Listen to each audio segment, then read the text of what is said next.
Cek cek dulu doa.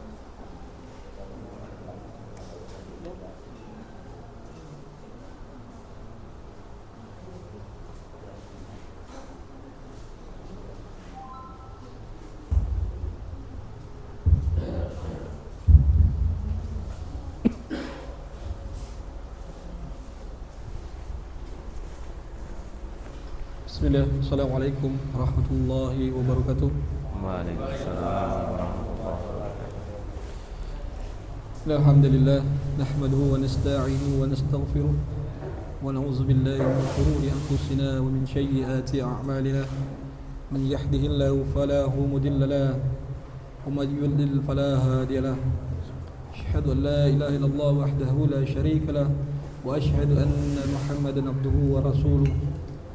Allahumma salli wa sallim ala nabiyyina Muhammad wa ala alihi wa sahbihi ajma'in. Amma ba'd.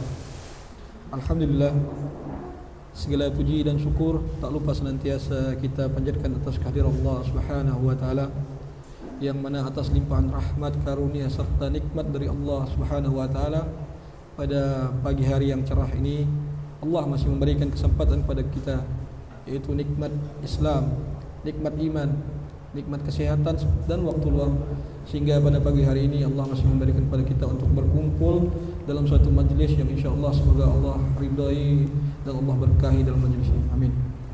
Salawat dan salam tak lupa senantiasa kita haturkan kepada Nabi yang mulia, Nabi Muhammad sallallahu alaihi wasallam, karena atas perjuangan dan risalah yang beliau sallallahu alaihi wasallam bawa, kita dapat menikmati indahnya Islam dari masa kegelapan menuju masa yang terang. Semoga Allah Subhanahu wa taala senantiasa memberikan keistiqomahan kita di atas agama yang hak ini dan di atas manhaj yang hak ini. Amin ya rabbal alamin. Alhamdulillah telah hadir di hadapan kita bersama Al-Ustaz Hamzah Saifullah hafizahullah taala. Beliau berasal dari kota Semarang. Beliau juga salah satu penasihat di Muslim Biker Indonesia Chapter Semarang. Ya, dalam hal ini kami Muslim Biker Indonesia Chapter Ketapang mengadakan kegiatan ini sebagai salah satu ajang ramah tamah, sebagai bentuk untuk merajut ukhuwah di antara kita bersama, yaitu ukhuwah Islamiyah. Dalam kesempatan ini alhamdulillah beliau akan berbagi ilmu kepada kita semua untuk menapaki jalan dalam kehidupan dengan sesuai syariat Islam. Semoga nanti apa yang akan beliau sampaikan bisa menjadi bekal dalam kehidupan kita sehari-hari. Amin. Adapun insyaallah materi yang akan beliau sampaikan pada pagi hari ini adalah tentang perang Badar. Insyaallah mungkin akan ada sesi juga tanya jawab, nanti kita nih sesi interaktif juga, ya ibaratnya kayak kajian tapi kita buat santai insyaallah. Nanti ada sesi tanya jawab juga nanti mungkin para ikhwan ataupun bapak-bapak sekalian yang ingin bertanya tentang materi ataupun di luar materi tersebut. Baiklah, untuk memanfaatkan waktu kegiatan kita ini insyaallah sampai sebelum zuhur lah. Insyaallah sampai kita zuhur 11.48 ya 11.49. Jadi insyaallah mungkin penyampaian materi sebelum jam 11, nanti kita lanjutkan tanya jawab, nanti juga ada jamuan. Jadi sebelum zuhur mudah-mudahan sudah bisa clear semua untuk kegiatan hari ini. Baiklah, kepada Al-Ustaz Hamzah Saifullah kami persilakan. Bismillahirrahmanirrahim.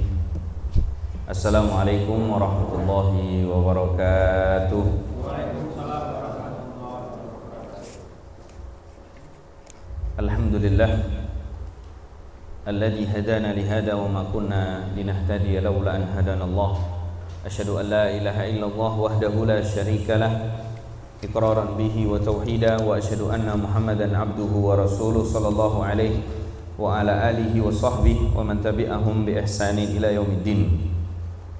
Qala Allah Ta'ala fi kitabihil aziz, ya ayyuhalladzina amanu taqullaha haqqa tuqatih wa la tamutunna illa wa antum muslimun. أما بعد فإن أصدق الحديث كتاب الله وخير الهدي هدي محمد صلى الله عليه وسلم وشر الأمور محدثاتها فإن كل محدثة في الدين بدعة وكل بدعة ضلالة وكل ضلالة في النار.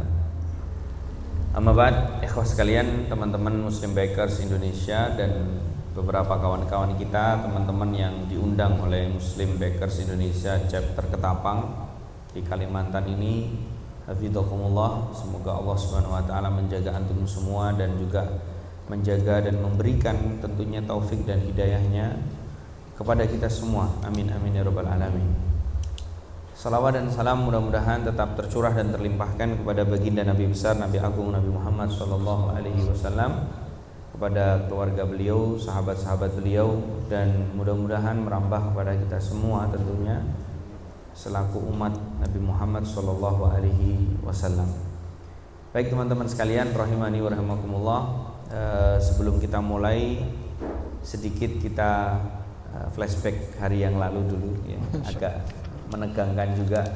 Saya diundang oleh antum, oleh teman-teman di Muslim Bakers, harusnya terjadwal kemarin siang sampai di Ketapang, tapi qadarullah saya juga kaget ketika masuk bandara kira-kira jam 6:30.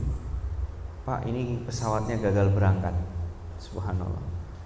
Jadi saya bingung juga, terus gagal berangkat. Saya selama ini tidak pernah ada namanya pesawat gagal berangkat gitu. Kalau delay mungkin iya, ini gagal berangkat. Terus gimana teknisnya? Ternyata diurus dan alhamdulillah beberapa kawan-kawan ada kerja di bandara dan kemudian dibantu. Tapi ya qadarullah masya fa'al. Ya. Akhirnya kita nggak bisa sampai di Ketapang di hari kemarin, yang kemudian kita baru sampai di Ketapang. Tapi ada satu musibah yang kadang-kadang kita rasakan, bagi sebagian yang lain itu menjadi rezeki, seperti yang dikatakan oleh Ustadz Haikal Al-Ula mengatakan, wah ini rezeki buat kita teman-teman Pontianak katanya. Ya itulah tadi. Makanya teman-teman rahimani wa rahimakumullah, ada satu fenomena juga, perceraian seseorang kadang-kadang menjadi kebahagiaan bagi laki-laki lain atau perempuan lain. Betul tidak? Ya begitulah. Ya kadang-kadang asa an takrahu syai'an wa huwa khairul lakum wa asa an tuhibbu syai'an wa huwa syarrul lakum. Itu hal yang biasa, yang lumrah dalam kehidupan. Tapi itulah yang kemudian Nabi SAW pernah inginkan kepada kita, untuk setiap muslim itu setiap kali mendapatkan musibah, qalu inna lillahi wa inna ilaihi raji'un. Katakan qadarullahu masya'a fa'al. Kalau tidak kita istirja kepada Allah Subhanahu wa taala, kembali bahwa kita milik Allah dan kita akan kembali kepada Allah. Paling tidak kalau setiap kali kita mendapatkan sesuatu yang mungkin tidak menyenangkan bagi kita, katakan qadarullahu masya'a fa'al. Baik teman-teman rahimani wa rahimakumullah, tapi alhamdulillah dengan segala upaya dan daya yang kemudian hari ini kita lakukan, nyatanya juga alhamdulillah saya sampai di sini, walaupun tidak sebagaimana yang kita rencanakan. Tapi semoga Allah Subhanahu wa taala ya memberikan apa yang Allah rencanakan ini jauh lebih baik dari apa yang kemudian kita rencanakan. Karena memang kaidah teman-teman, kaidah kita dalam beragama itu al khairu khiratullah. Yang terbaik itu adalah pilihan Allah Subhanahu wa taala. Jadi kita diberikan anak 15, istri 3, itu juga terbaik buat saya gitu ya. Bagi antum istri 1, anak 1 juga itu terbaik juga gitu kan. Kok nggak ada yang senyum teman-teman?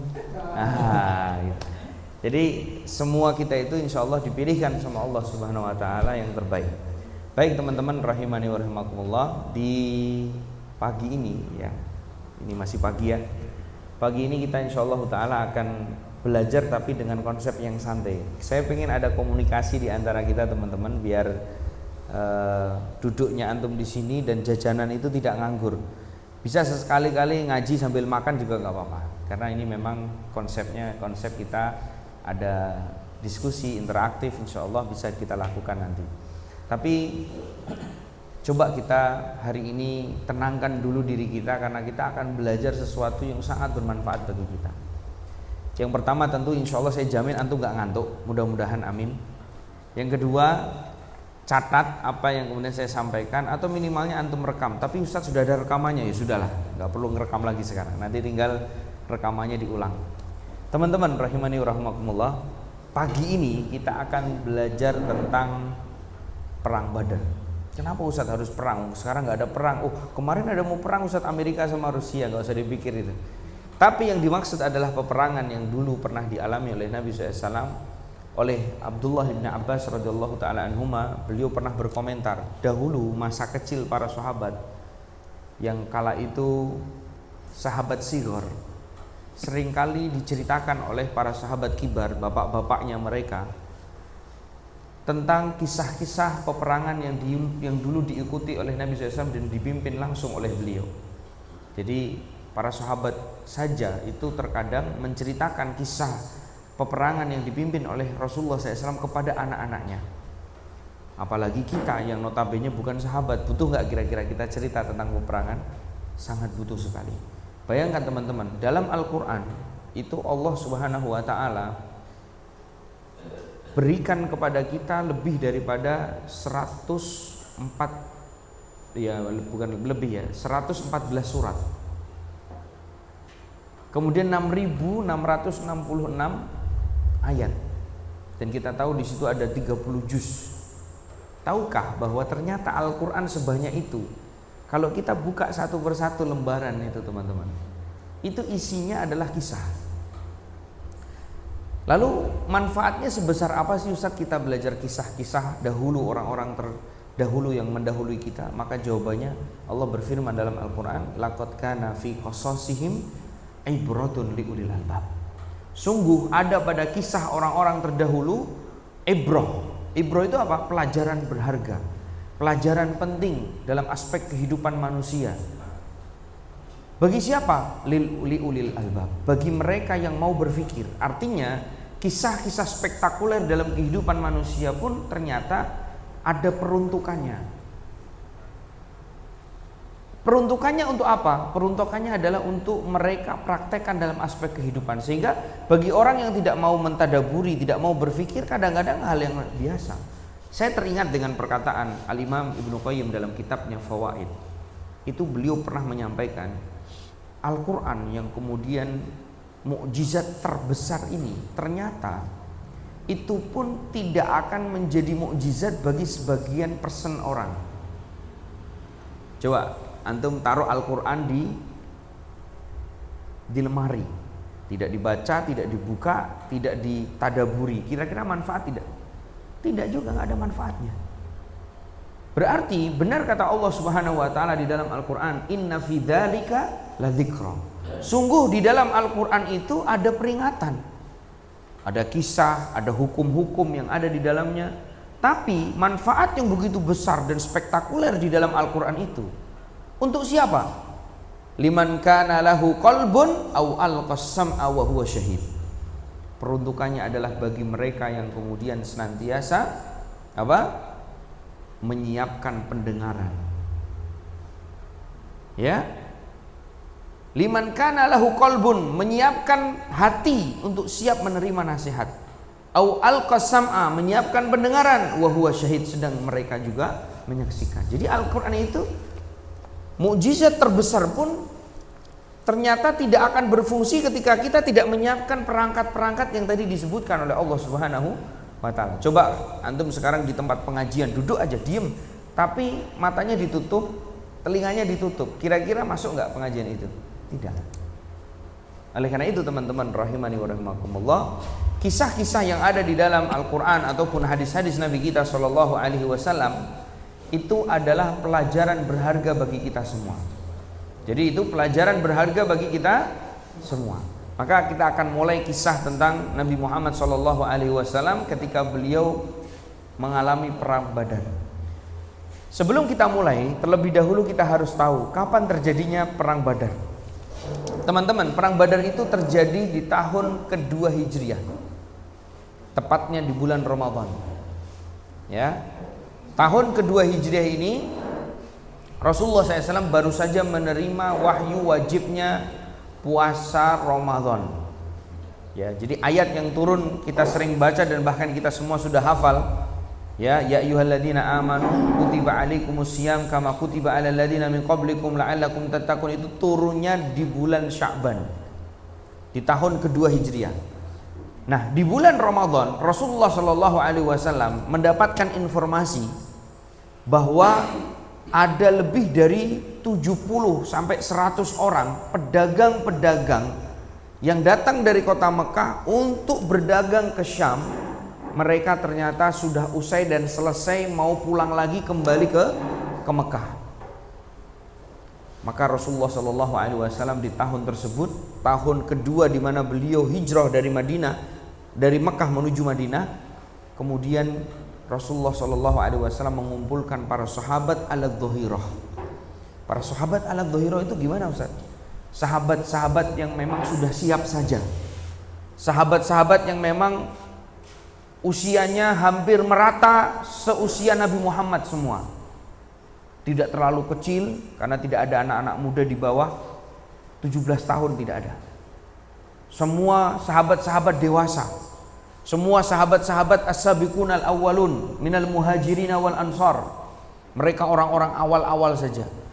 Sama Nabi SAW diajak untuk menuju ke Badar. Pertanyaan kita, lah kenapa Ustaz kok ngajak ke Badar? Para sahabat pada saat itu belum pernah sama sekali perang. Bayangkan 13 tahun Rasul kita alaihi salatu wasallam di kota Mekah, itu tidak pernah ada namanya peperangan. Karena pada saat itu Rasulullah hanya bertahan, hanya berdakwah, sabar menghadapi segala macam ujian dan cobaan pada saat itu. Sehingga peperangan itu belum familiar di tengah-tengah mereka.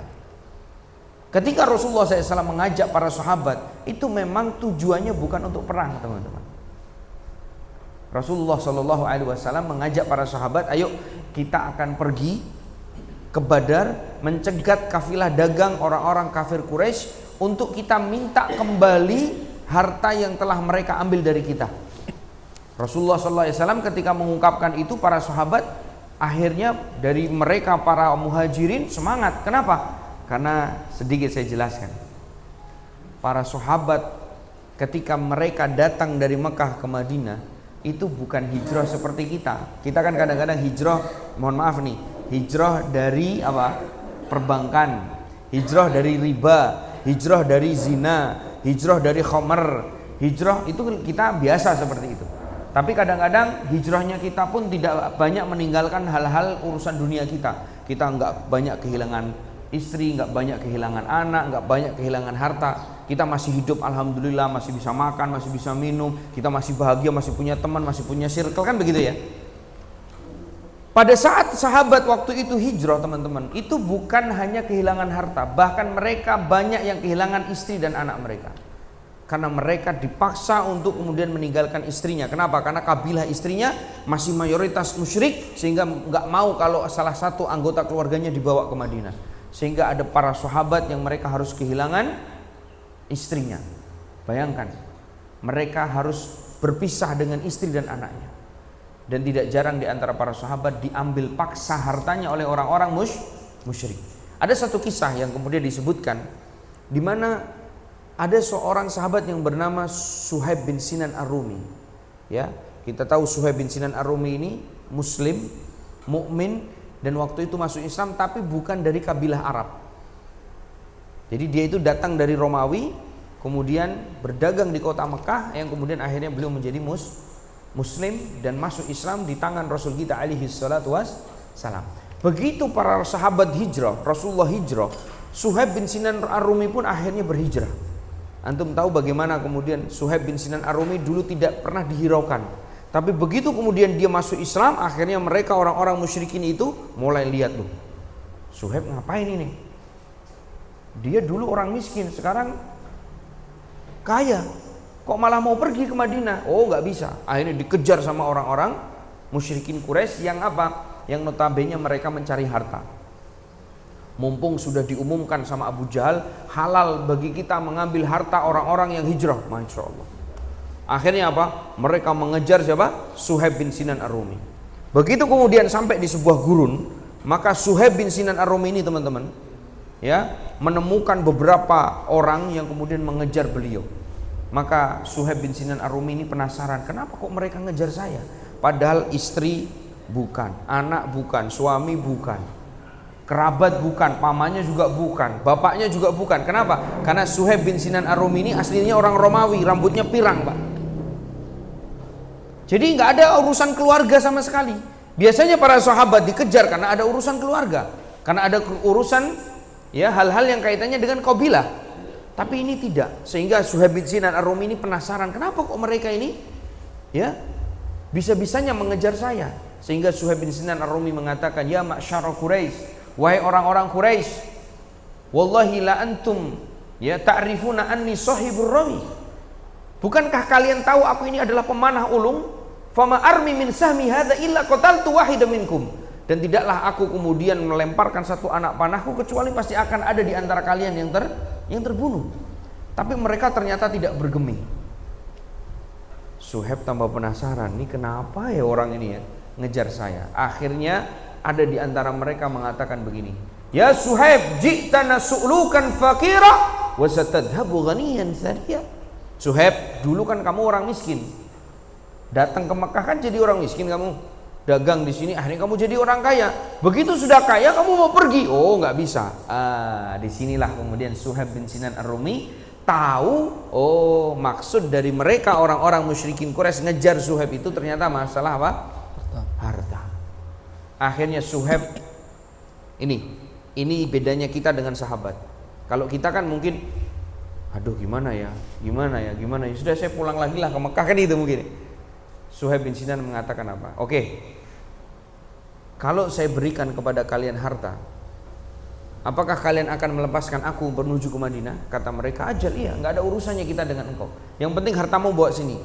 Maka Suhaib pun mengatakan, wallahi demi Allah, aku lebih memilih untuk bertemu dengan Rasulullah dan hidup di Madinah daripada aku kemudian tidak memberitahukan kepada kalian hartaku di mana. Kalau begitu silahkan ambil semua hartaku di rumahku, di tempat ini, di sini dan seterusnya. Maka Suhaib belum selesai ngomong, langsung semua orang pergi semua ke Mekah. Kenapa? Karena memang tujuannya mereka harta. Tapi antum tahu bagaimana apa yang dilakukan oleh Suhaib ini diberitahukan oleh malaikat Jibril kepada Nabi kita Muhammad SAW. Makanya Nabi Muhammad itu dulu nunggu Suhaib bin Sinan Ar-Rumi di Saniyatul Wada. Di Madinah itu ada namanya Saniyatul Wada. Beliau Nabi Muhammad nunggu di situ. Nunggu siapa? Nunggu Suhaib bin Sinan Ar-Rumi. Saya mau tanya sama antum, apa itu Saniyatul Wada, Pak? Ada yang tahu? Padahal sering dengar loh kita. Pernah dengar gak Saniyatul Wada itu apa? Saniyatul Wada itu nama tempat. Kayak Haji Wada itu. Kita kan sering bilang tuh, ada sholawatan di negeri kita, Pak. Tola'al badru alaina min saniyatil wada. Bener gak? Saniyatul Wada itu nama tempat. Cuman kadang-kadang orang Indonesia latah kan. Latahnya apa? Datang bupati ke Ketapang, Tola'al badru alaina min saniyatil wada. Bukan, min Ketapang, kan begitu. Harusnya kan min Ketapang kan? Iya. Nah itu tapi namanya latah kan, kita nggak paham bahasa Arab, kadang-kadang nggak paham. Oh itu maknanya nama tempat. Nah Nabi SAW itu nunggu di situ. Beliau nunggu. Kemudian datang Suhaib bin Sinan Ar-Rumi seraya Nabi Muhammad berdiri. Ya Suhaib, ya Aba Yahya, Robihal bai ya Aba Yahya. Beruntung perdaganganmu wahai Abu Yahya. Kenapa? Dia jual hartanya, dia berikan hartanya di jalan Allah Subhanahu wa taala. Nah, situasi yang seperti ini teman-teman, di mana banyak di antara para sahabat hartanya dirampas, hartanya diambil, inilah yang menjadikan Rasulullah SAW pada saat tahun kedua Hijriah, begitu tahu ada pedagang-pedagang orang-orang musyrikin Quraisy Mekah yang mau pulang dari Syam, Nabi Muhammad punya inisiatif mau mencegat kafilah dagang untuk mengambil kembali harta para sahabat. Jadi Nabi Muhammad pengen bela para sahabat, pengen diambil kembali harta mereka yang telah dirampas oleh orang-orang musyrikin Quraisy. Tapi Pak, Bu, ada ibu-ibu nggak nih? Tidak ada. Oh, ada mbak-mbak itu di belakang. Ya. Tapi subhanallah, ya namanya juga niat baik, namanya juga keinginan, namanya juga cita-cita. Kadang-kadang ya itulah yang Allah Subhanahu Wa Taala sebutkan dalam Al-Quran. Niatnya mau mencegat kafilah dagang, ternyata yang menyambut Nabi Muhammad bukan kafilah dagang. Loh kenapa Ustaz? Ada orang namanya Domdom bin Amr. Namanya siapa? Domdom bin Amr ini menyelusup ke barisan orang-orang yang beriman pada saat itu, menyamar sebagai orang Islam, padahal dia mata-mata orang-orang musyrikin. Begitu Nabi Muhammad mengajak para sahabat Bahkan ada sahabat yang usul, wahai Nabi, saya ambil kuda dulu. Oh, enggak usah, ini bukan perang. Saya ambil pedang dulu, enggak usah kata Nabi. Ala dhahirah, yang kalian ada aja, kalian punya pedang satu sudah, enggak perlu bawa tameng. Kenapa? Kita enggak mau perang. Kita yang akan kita hadapi justru orang-orang pedagang yang dipimpin langsung oleh Abu Sufyan. Jadi enggak perlu banyak-banyak, sudah, enggak perlu bawa tameng, enggak perlu bawa baju besi terlalu banyak, sudah, yang ada aja sudah. Kata Nabi SAW. Kenapa? Karena Nabi Muhammad di sini menegaskan kepada kita, beliau pun bukan dukun. Beliau nggak tahu hal-hal yang gaib. Kalau dukun kan sok tahu, padahal dia juga nggak tahu hal yang gaib. Nabi Muhammad nggak tahu apa yang akan terjadi besok hari aja, beliau nggak tahu. Makanya Nabi SAW, ayo kita jalan. Begitu jalan, antum tahu, akhirnya Dom-Dom ini lari dengan kudanya memberitahu Abu Sufyan, kamu jangan lewat Badar, kamu lewat memutar ke Jeddah. Akhirnya Abu Sufyan itu dengan pedagang-pedagang yang ada lewat ke Jeddah. Dia lari terus sampai kota Mekah memberitahu kepada siapa? Abu Jahal. Dan disitulah Abu Jahal langsung mengerahkan tidak kurang dari 1000 pasukan, Pak. Ada kisah lagi, ini kalau cerita jangan terlalu menggebu-gebu nih, karena takutnya nanti cepat habisnya. Harus diceritakan detail-detail dulu. Begitu kemudian kabar itu disampaikan kepada Abu Jahal, Abu Jahal memaksa semua orang harus ikut. Pemuka-pemuka Quraisy harus ikut semuanya, wajib harus ikut. Nah, ini ada kisah yang luar biasa. Beberapa hari sebelum kejadian itu, Nabi Muhammad itu punya bibi yang sudah masuk Islam. Namanya Sofiyah binti Abdul Muthalib. Masih tinggal di Mekah. Siapa itu Sofiyah? Sofiyah itu adalah ibu dari Zubair bin Awam. Siapa Zubair bin Awam? Al-Ashrah minal mubasysyirina bil jannah, sahabatnya Abu Bakar, yang kemudian dinikahkan dengan anaknya Abu Bakar yang bernama Asma binti Abu Bakar. Ada nggak di sini kita temenan kemudian kamu mau nggak nikah sama anakku? Ada nggak? Nggak ada. Kalau nggak ada berarti kualitas pertemanan kita itu remeh, Pak. Ustadz gimana mau menikahkan teman saya sama anak saya? Wong dia aja nganu, Ustadz kalau makan-makan nggak pernah traktir. Anak saya bingung nanti kan itu. Oh, gimana mau nikahkan dia sama anak saya, Ustadz? Dia aja miskin, dia aja akhlaknya jelek, dia aja begini, kan begitu kadang-kadang, ya nggak? Betul nggak?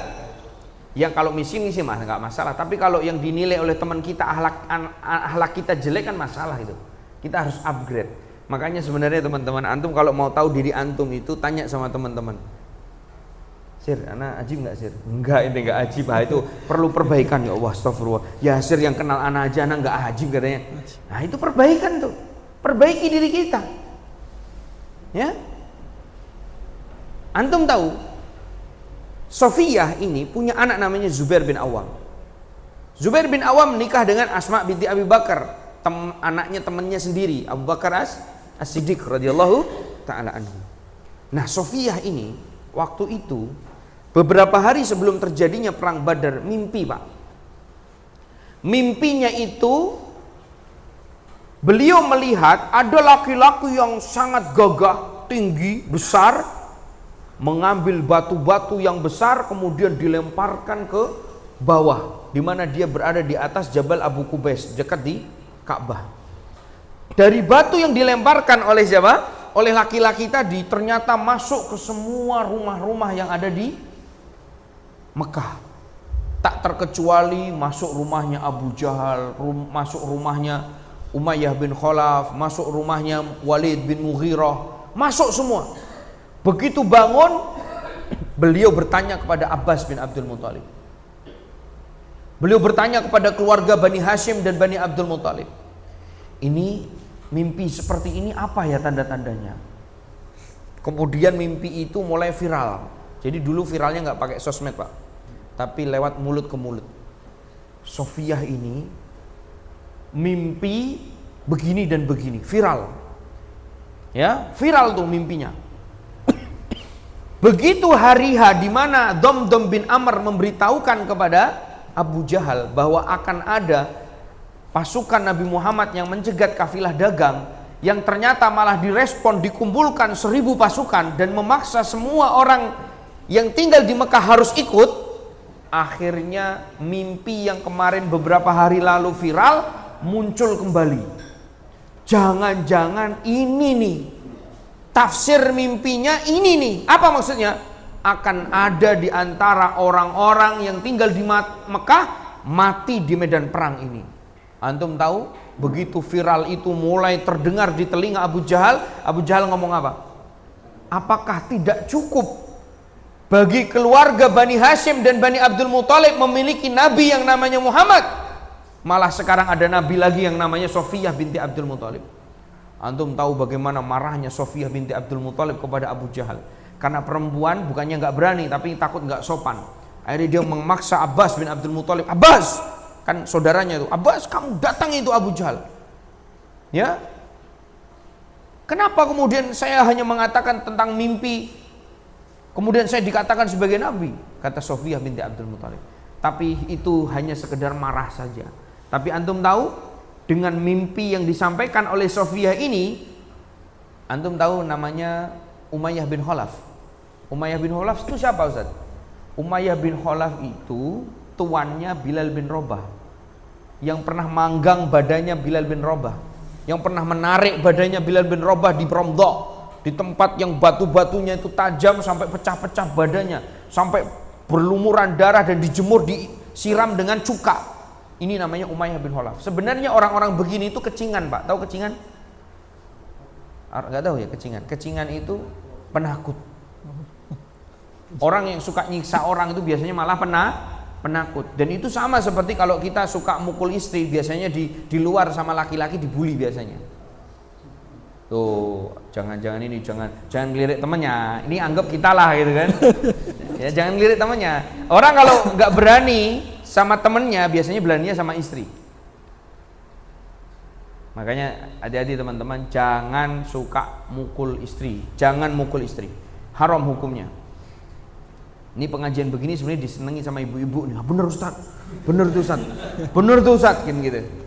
Ya, jadi kenapa Nabi SAW melarang kita untuk memukul istri? Karena itu termasuk, kata para ulama, dosa besar. Seorang laki-laki adalah memukul istri, apalagi wajahnya. Itu dosa besar, bukan dosa kecil, Pak, dosa besar. Nabi SAW bersabda ketika ditanya para sahabat, ya, wala tajribil wajha wala tuqabbih. Jangan kau pukul wajah perempuan dan jangan kau jelekkan perempuan. Bahasa gampangnya, kalau kalian nggak bisa mendidik, sudah nanti ente bisa ceraikan. Jangan malah ente pukulin, jangan. Pantang tuh laki-laki yang punya tenaga seperti ini, mukul perempuan tuh pantang, Pak.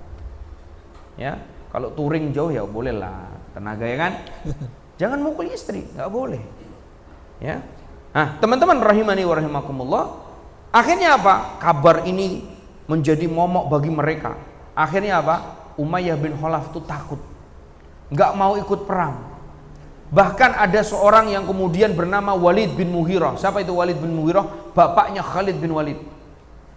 Bapaknya Khalid bin Walid bukan nggak berani, dia berkhutbah, wahai orang-orang Quraisy, kenapa kalian mengikuti Abul Hakam untuk perang melawan Muhammad? Sedangkan kita tahu di belakang Muhammad adalah paman-paman kita, adalah keponakan-keponakan kita, bahkan anak-anak kita sendiri, dan bahkan ada orang tua kalian. Loh, benar gak omongannya Walid bin Mughirah? Benar. Karena di belakang Rasulullah SAW ada Abu Bakar, ada Umar, ada Utsman, ada Ali. Yang antum tahu, di belakang Abu Jahal juga keluarga mereka. Bahkan Abdurrahman bin Abi Bakar berada di barisan Abu Jahal. Jadi ini kalau kemudian kalian lakukan, ini namanya perang saudara, kata Walid bin Mughirah.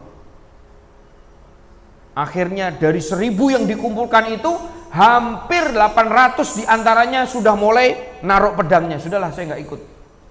Tapi kalau tidak Abu Jahal ya nggak beres, Pak. Namanya juga Abu Jahal. Begitu kemudian tahu, loh, waduh ini saya kalah nih kalau begini, nggak jadi perang nih jadinya nih. Abu Jahal tahu nggak nih, liciknya otaknya Abu Jahal. Langsung dia berkhutbah. Ketika Walid bin Mughirah turun dari khutbahnya, dia naik. Apa kata dia? Wallahi, kata dia, demi Allah, selama hidupku ini tidak pernah aku mendapati ada orang yang lebih berani dari Walid bin Mughirah. Walid bin Mughirah ini orang yang sangat pemberani selama hidupku. Tapi demi Allah, tidak aku dapatkan hari ini orang yang lebih penakut di antara kita kecuali Al-Walid bin Mughirah. Biarkan Walid bin Mughirah nggak ikut, dan sekarang yang tidak mau ikut silahkan, kata dia. Biarkan, nanti akan kemudian sejarah mencatat bahwa orang ini adalah orang yang paling penakut. Antum tahu Walid bin Mughirah yang tadinya sudah mengajak untuk nggak usah perang, kata Walid bin Mughirah, waihak ya, kata kalau bahasa gampangnya orang tua kan, orang yang punya wibawa, waihak ya Abul Hakam, kata dia, celaka engkau wahai Abul Hakam. Oke, kalau begitu nanti kita lihat siapa di antara kita yang lebih berani. Pak, kejebak nggak Pak? Kejebak. Makanya setan itu hati-hati Pak. Setan itu godaannya hati-hati. Cara setan goda kita itu hati-hati. Kadang-kadang anak-anak kita Pak, anak-anak kita itu kadang awalnya nggak ngerokok. Mohon maaf nih, anak-anak kita itu awalnya kalau sekolah SMP SMA itu nggak ngerokok. Begitu kemudian ditawari sama temannya nggak mau, kata dia, banci. Padahal banci semuanya sekarang ngerokok juga kan itu. Akhirnya apa? Anak kita ternyata ngerokok gara-gara temannya. Itulah yang disebut kata Nabi SAW, inna sahiba sahib. Sungguhnya teman itu menarik. Dan cara bagaimana kemudian teman-teman mereka menarik temannya itu dengan cara yang luar biasa aneh-aneh, seperti yang dilakukan oleh Abu Jahal. Akhirnya apa? Walid bin Mughirah orang yang paling depan Pak. Padahal tadi di awal khutbah untuk tidak ikut perang. Dan subhanallah, ketika sudah baris di depan, Abu Jahal nyari-nyari mana Umayyah ini. Umayyah bin Khalaf enggak ada. Begitu dicari ternyata di rumahnya, digedok rumahnya. Kau ini nggak ikut ente? Nggak ikut kamu? Wah saya Abu Jahal nggak banyak kata-kata. Dia ambil baju istrinya. Diambil baju istrinya di rumah, kemudian Umayyah bin Khalaf digandeng. Kita akan pakaikan baju Umayyah bin Khalaf dengan baju perempuan. Langsung Umayyah bin Khalaf malu. Ayo saya pakai baju perang sudah. Ayo kita ikut, kata dia. Antum tahu, tidaklah semua orang yang tadi bicara, baik itu Umayyah bin Khalaf, baik itu Abu Jahal sendiri, baik itu siapa tadi? Walid bin Mughirah, semua mati di medan perang Badar. Ketika mereka kemudian sudah berjalan teman-teman, Rasulullah SAW baru mengetahui ternyata yang datang kepada mereka bukan kafilah dagang, tapi siapa? Abu Jahal dan pasukannya yang tidak kurang dari 1000 pasukan.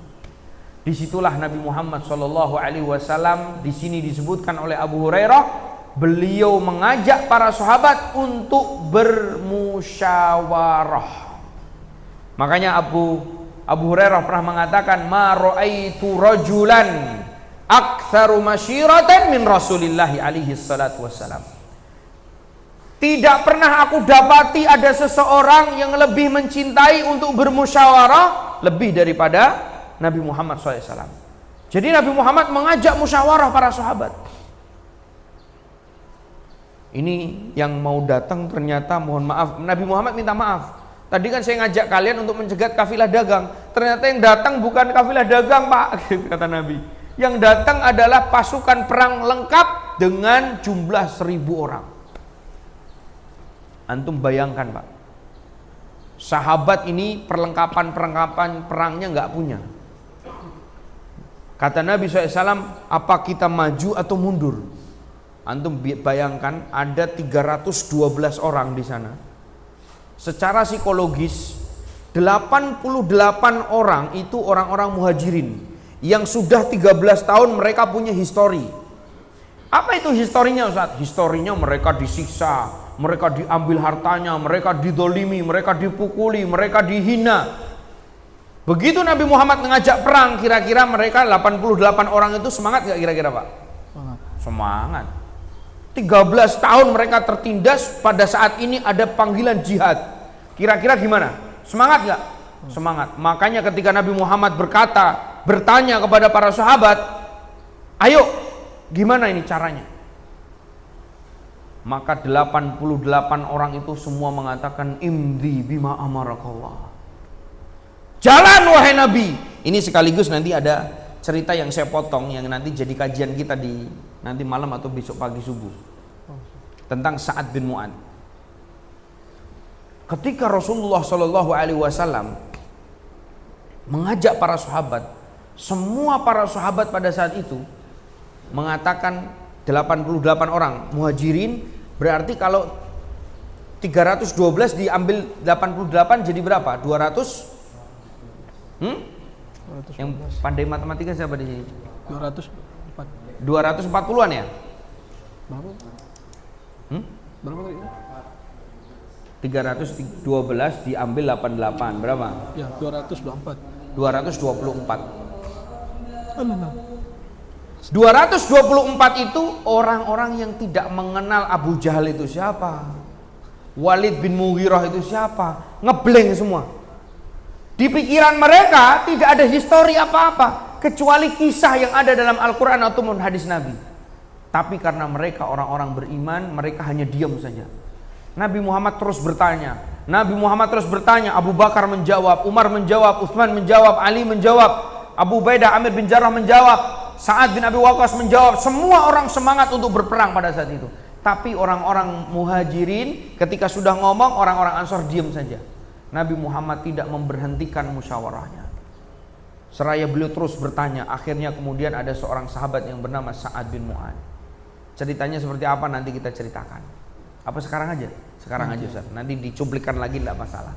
Sa'ad bin Mu'ad berkata, apa kata Sa'ad bin Mu'ad? Ya Rasulullah, ka'annaka turiduna. Saya melihat engkau kayaknya membutuhkan kami yang bicara. Kata Nabi SAW, ajal, iya, aku butuh orang-orang Ansor yang berbicara.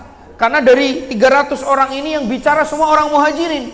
Ayo orang-orang Ansor silahkan ngomong. Kata Sa'ad bin Mu'ad, imdi bima amarakallah. Jalan saja wahai Nabi dengan apa yang engkau diperintahkan oleh Allah Subhanahu wa taala.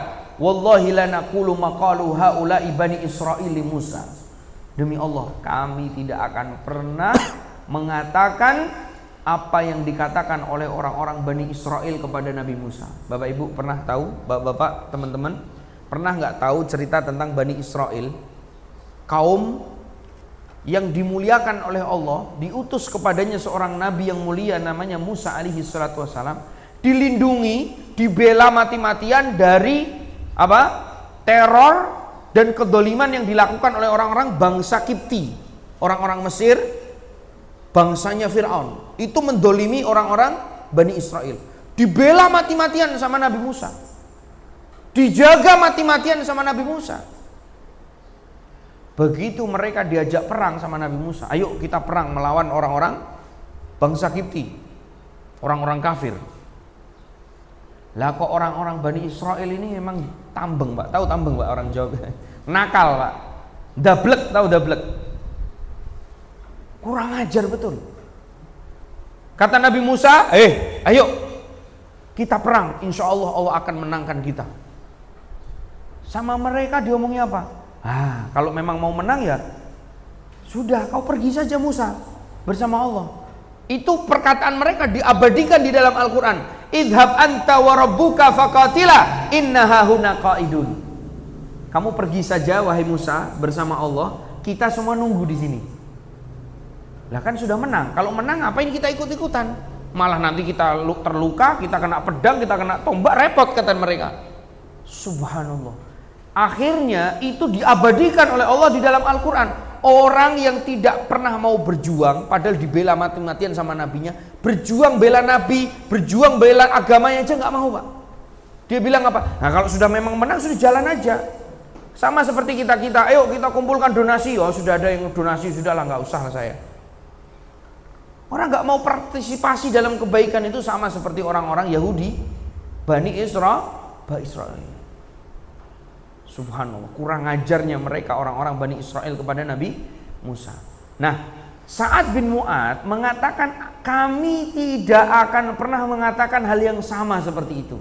Tapi wahai Nabi Muhammad, idhab anta wa rabbuka faqatila inna ma'akuma muqatilun.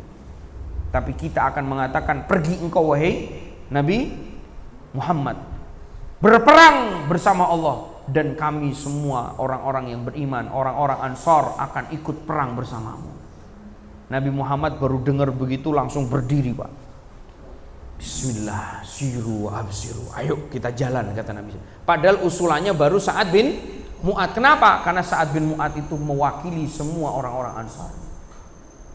Kemudian Nabi Muhammad mengatakan, ini Abu Jahal akan mati di sini, Walid bin Mughirah akan mati di sini. Nabi Muhammad seakan-akan sudah tahu bahwa mereka akan mati di medan perang Badar tersebut. Dan Abdullah ibni Abbas, Abdullah ibni Mas'ud radhiyallahu taala anhu, beliau berkata, apa yang ditunjuk oleh Nabi Muhammad itu tidak meleset 1 senti pun, kata beliau. Sejengkal pun tidak meleset. Disitulah Abu Jahal mati, disitulah Walid bin Mughirah mati. Nah, kemudian Rasulullah SAW, nih, di antara pentingnya musyawarah, beliau ketika memilih tempat di Badar itu, teman-teman, ini nggak ada papan tulis ya. Ini kajian serasa kita kuliah, Pak. Kalau ada papan tulisnya, kalau enggak ya sudah kajian lagi.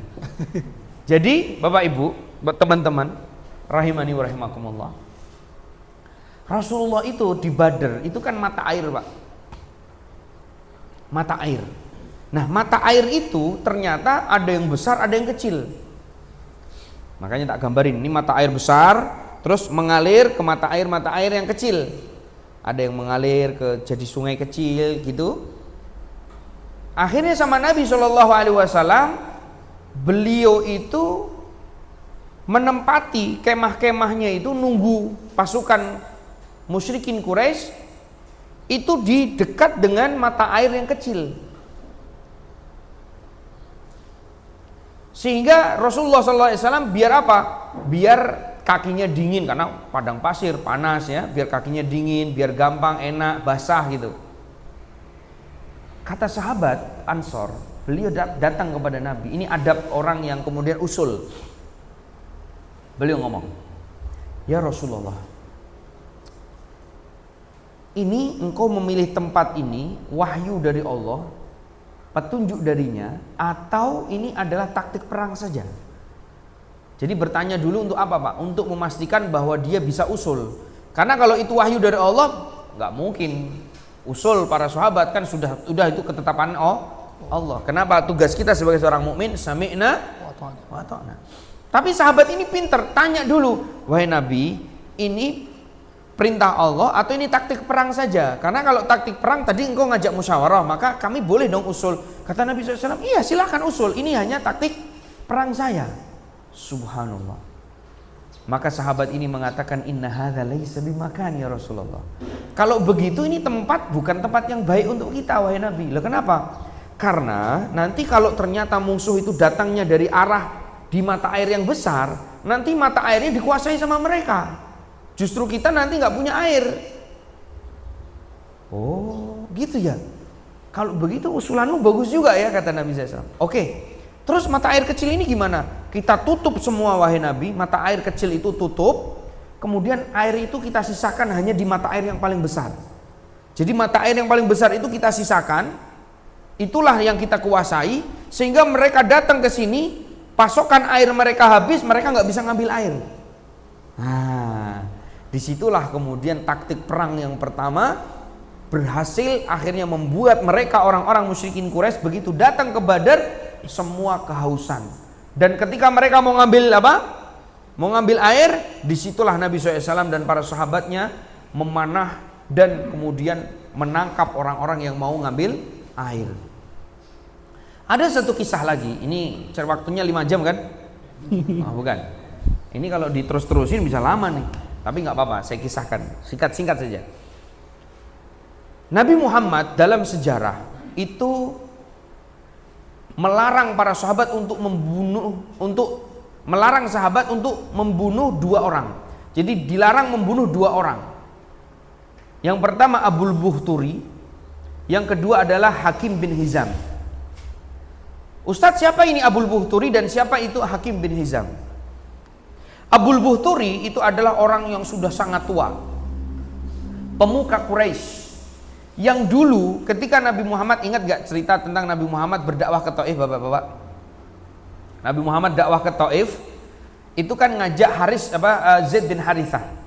Di sana itu beliau diusir sehingga regulasi atau aturan kenegaraan mereka zaman itu, ketika ada seseorang yang berkunjung ke negeri lain dan diusir, maka harus ada dari pemuka Quraisy yang merekomendasi untuk Nabi Muhammad masuk lagi.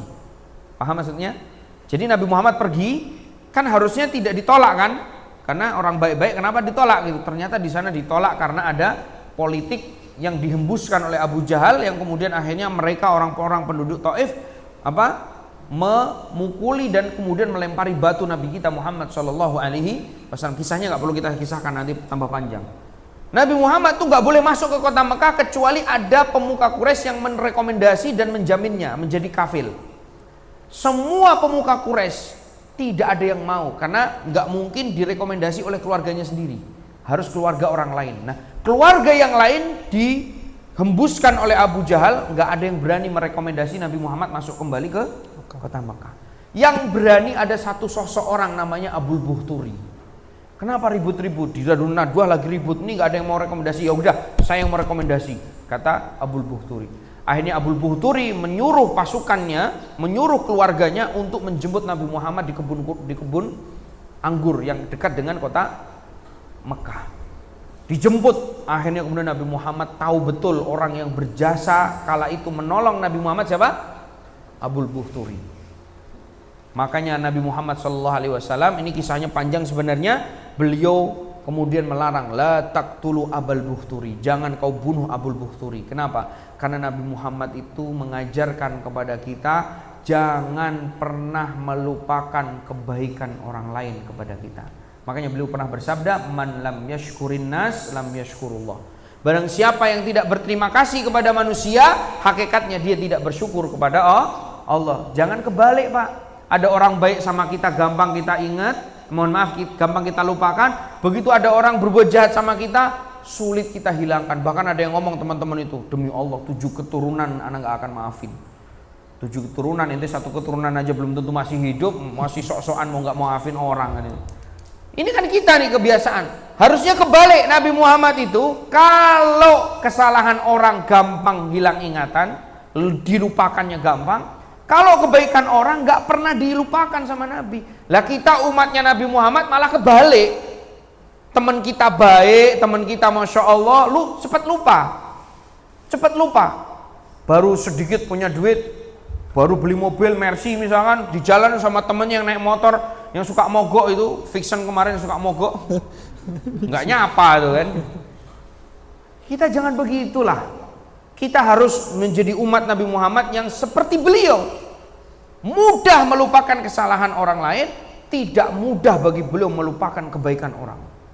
Itu akhlaknya Nabi Muhammad SAW. Dan bahkan beliau pun melarang para sahabat membunuh siapa? Hakim bin Hizam. Hakim bin Hizam ini kehausan, Pak. Saking hausnya dia langsung pergi ke mata air tadi. Yang lain ditangkap, yang lain kemudian bisa saja ditombak, bisa saja dipanah. Hakim bin Hizam dibiarkan sama Nabi. La taqtulu Hakim bin Hizam. Jangan kau bunuh Hakim bin Hizam. Siapa itu Hakim bin Hizam? Hakim bin Hizam itu keponakannya Khadijah. Apakah keponakannya Khadijah cuma satu? Enggak, banyak yang lain. Tapi kenapa Hakim bin Hizam saja yang dibiarkan hidup sama Nabi?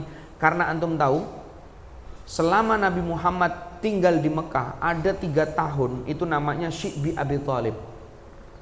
Keluarga Nabi Muhammad itu diembargo, disabotase, tidak bisa beli apa-apa, tidak bisa menerima apa-apa dari orang-orang musyrikin Quraisy.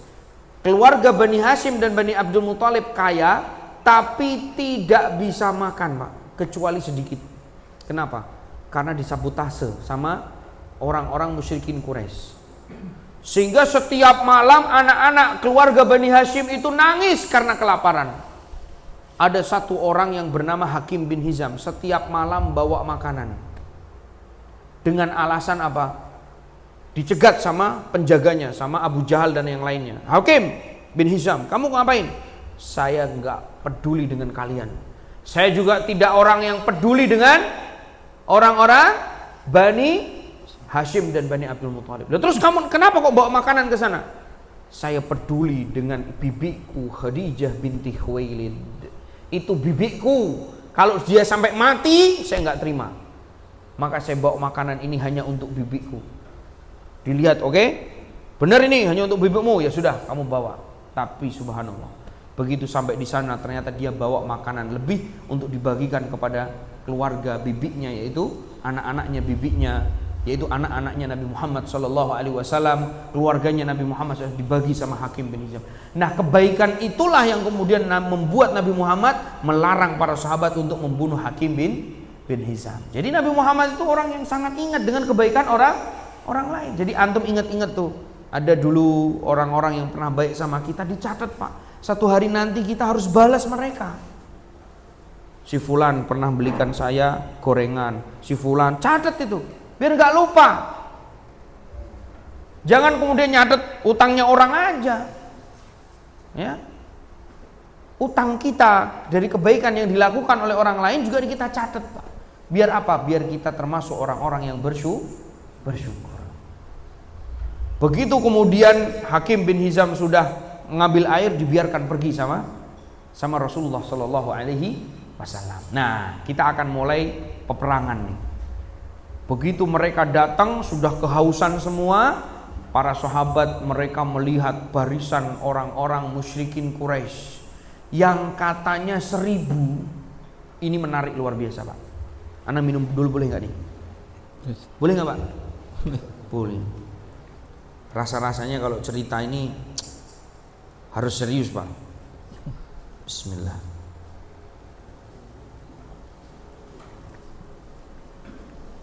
Para sahabat baris.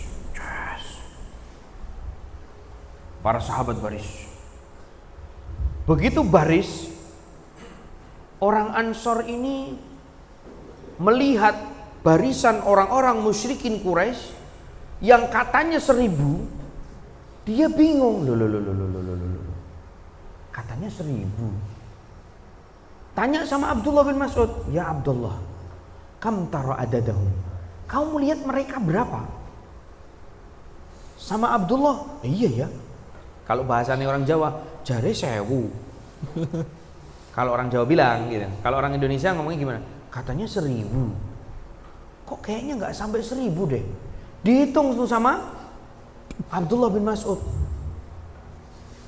Kata orang Ansor ini, iya bener ya. Ana arahum mi'ah. Kalau ana kok ngeliat kok mereka cuma 100 ya. Antum bayangkan, 1000 orang di mata orang Ansor tadi 100 Pak. Kok cuma 100?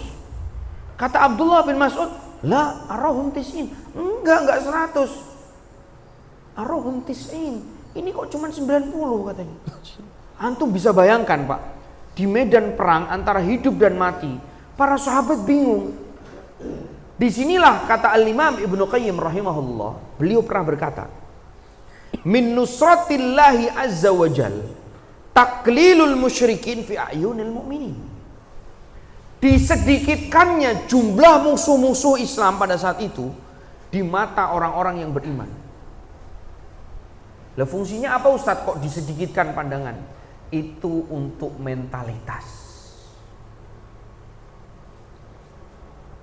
Antum tadi sudah mau ngaji kan, tadi sebelum saya mulai kan sudah ada di antara antum yang kemudian wajahnya itu sudah semangat nih.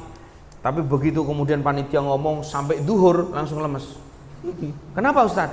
Karena mentalnya sudah down dulu lah. Tak kira 30 menit pengajiannya, ternyata 1,5 jam. Jadi malah akhirnya apa? Begitu tahu lama akhirnya jadi ngantuk. Jadi waduh nggak semangat. Kenapa? Mentalnya sudah down dulu. Bapak Ibu, kita akan belajar selama insya Allah 5 jam ke depan. Langsung lemes tuh. Tapi Bapak Ibu, insya Allah kita akan ngaji paling insya Allah paling 15 menit. Wah, semangat 15 menit nih. Kenapa? Karena mentalitas kita sudah terbentuk dari awal. Sama seperti para sahabat. Begitu kemudian tahu, loh, jari 1000 kok malah ternyata cuman 100 orang. Makanya mentalnya para sahabat berani semua. Gimana nggak berani Pak? Lah mereka tahu jumlahnya 312, ternyata musuhnya cuma 100. Bahkan Abdullah bin Mas'ud katanya cuma 90. Kira-kira tambah berani apa enggak? Tambah berani Pak. Itulah pertolongan Allah. Makanya coba bapak-bapak perhatikan. Kenapa sih kadang-kadang kita itu gagal sholat malam? Padahal semua kita hampir semuanya bangun loh. Ngapunten, bener nggak? Hampir semua malam itu kita kadang-kadang terbangun jam 2, jam 1, sering kan? Apakah karena kebelet pipis, apakah karena lapar, macam-macam kita bangun. Itu cara Allah membangunkan kita. Tapi kenapa seringkali kita gagal sholat malam? Karena kita melihat 11 rakaat itu panjang. Makanya psikologis kita, lihat ini ilmu psikologis yang kemudian pada saat itu Allah terapkan untuk para sahabat.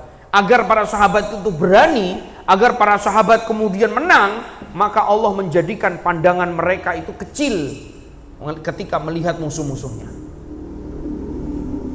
Makanya Allah berfirman apa? Allah memberikan pertolongan kepada hamba yang bertakwa itu dengan cara yang tidak disangka-sangka. Wa may yattaqillaha yaj'al lahu makhraja wa yarzuquhu min haitsu la yahtasib. Itu ayat yang sudah kita hafal di luar kepala. Barang siapa yang bertakwa kepada Allah, Allah akan berikan jalan keluar. Dan Allah akan memberikan rezeki yang tidak disangka-sangka. Kata para ulama, rezeki yang tidak disangka-sangka para sahabat pada saat itu adalah ketika melihat musuhnya cuman sedikit, Pak. Sehingga mental mereka apa? Berani. Begitu kemudian mereka para sahabat sudah berani, ternyata Allah menurunkan pertolongan berikutnya. Apa? Allah sebutkan dalam Al-Quran, Allah kirimkan 3.000 malaikat dari langit ketiga. Itu min haitsu la yahtasib, betul. Makanya Sa'ad bin Abi Waqqas ketika perang berkecambuk, beliau mau menebas kepala seorang musyrik, pedangnya belum sampai, kepalanya sudah putus. Subhanallah, itu rezeki yang tidak disangka-sangka oleh mereka para sahabat. Kenapa? Dibantu pasukan yang jumlahnya cuma 300 dengan 3.000 malaikat. Murdifin, mereka berbondong-bondong dengan baju yang putih, kuda-kuda yang putih, yang kemudian membela para sahabat dan melindungi para sahabat. Subhanallah. Maka teman-teman rahimani wa rahimakumullah, begitu kemudian mereka sudah memenangkan peperangan itu, maka kemudian di sini kita bisa mengambil pelajaran, di mana kadang-kadang wa kam min fi'atin qalilatin ghalabat fi'ata katsira. Pelajaran yang pertama, sungguh Allah menegaskan kepada kita bahwa kelompok yang sedikit bisa memenangkan kelompok yang banyak. Makanya antum kalau berdakwah, kalau mengajak orang kebaikan, kepada manhaj yang benar ini, kepada sunnah Nabi SAW ini, jangan pernah putus asa, jangan pernah berkecil hati. Walaupun kita masih sedikit dibandingkan orang yang bermaksiat hari ini, tapi tahukah kita bahwa kita itu dimenangkan bukan karena jumlah. Kita dimenangkan oleh Allah dengan ketakwaan kepada Allah Subhanahu wa ta'ala. Kenapa kita seringkali, kita sama istri kita yang cuma satu aja kita sering kalah? Karena kita belum bertakwa. Coba Pak, kalau antum kita semua bertakwa, biar istri 4 pun kita menang, Pak. Lah kenapa? Karena jumlah itu kadang-kadang ya bukan kekuatan sesungguhnya. Kekuatan sesungguhnya adalah dari Allah Subhanahu wa ta'ala. Ini pasti setuju semua nih kalau ini. Setuju semua kan? Pasti iya. Ya, jadi yang pertama, kemenangan itu dari mana? Dari ketakwaan kita kepada Allah. Para sahabat begitu kemudian bertakwa, sudah. Ya ja'allahu makhraja wa yarzuqhu min haitsu la yahtasib. Mereka diberikan kemenangan oleh Allah Subhanahu wa ta'ala. Bahkan Sa'ad bin Abi Waqqas bertanya sama Nabi, wahai Nabi, itu siapa mereka ini yang kemudian membantu kita? Itu adalah malaikat-malaikat yang turun dari langit ketiga membantu kalian. Subhanallah.